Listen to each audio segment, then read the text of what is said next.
baahida dadku inay wax loo qabtay rabaan dadku in wax loo qabtay rabaan yani maxaa la yidhaha waddanka shaqa kama jirto waddanka maxaa tidhaahaa is-aaminaadu kama jirto waddanka kama jirto maxaa la yidhaahaa yani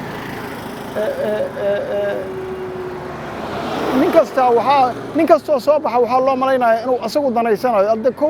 maxaa la yidhaahaa yani ummaddii waxaa ku batay maaragtay danaystaa ku bata danayste nin wadaniya madaxweyne wadaniya oo ummaddiisa u shaqaynaya ilaahay hanoo sahlaan lena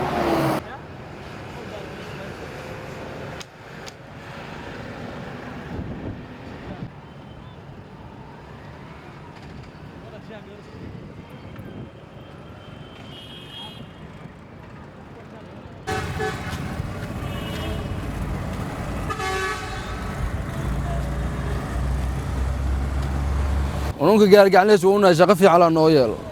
إلى نو سير سعفيق أو قبس كلمة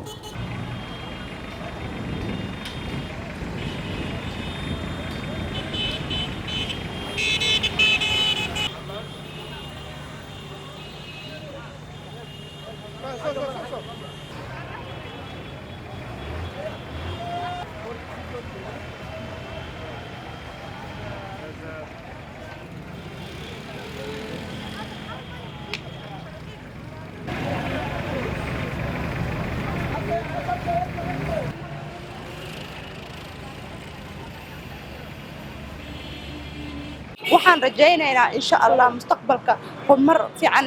wiligay intaan soo dhashtay Soomaali ma arkin ayadoo nabad ah laakiin sanadkan iyo wixii ka dambeeyo insha Allah mustaqbalka waxaan rajaynaynaa madaxweyne oo noo qabto wadankeena oo wax horumar inagu gaarsiiya sida ardada qaar hadda dhibaataysan yihiin ay rabaan scholarship waxbarasho ah iyo shaqooyin loo abuuro wallaahi horta doorashada aad ugu faraxsanahay maxaan ku iraadaay anagana waxa dan noo ah ninkii dalkeena iyo dadkeena iyo diinteena u roon marka waxa rajaynayaa in uu soo baxo nin wanaagsan oo ardayda u roon maxaan ku iraadaay bulshada u roon dhan walba u roon anu waxaan rabaa codkii shacabka inaan noqdo shacabku waxay tabayaan inay jirto la xisaabtan la'aan waxay tabayaan inuu jiro musuqmaasuq baahsan waxay tabayaan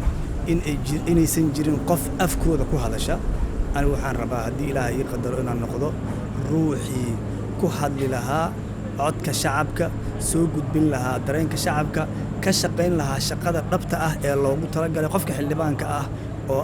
لحساب تنك حكومة مركز سيستم. وهذا إيه فضوليان موجودين لي واحد عايز إلا أو ردي على الخلافات.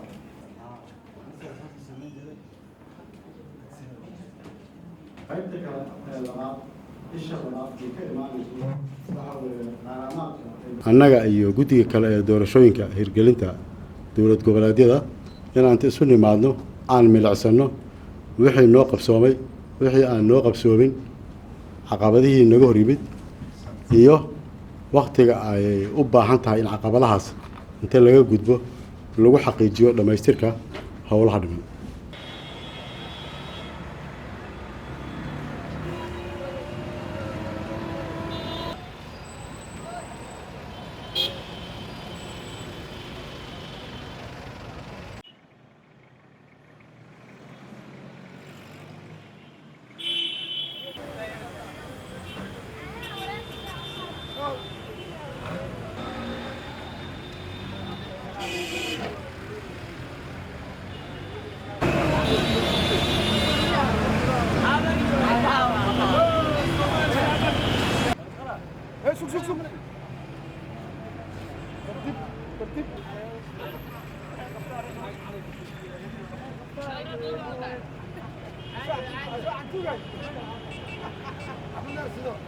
إلهي وطلبتك إلهي وطلبتك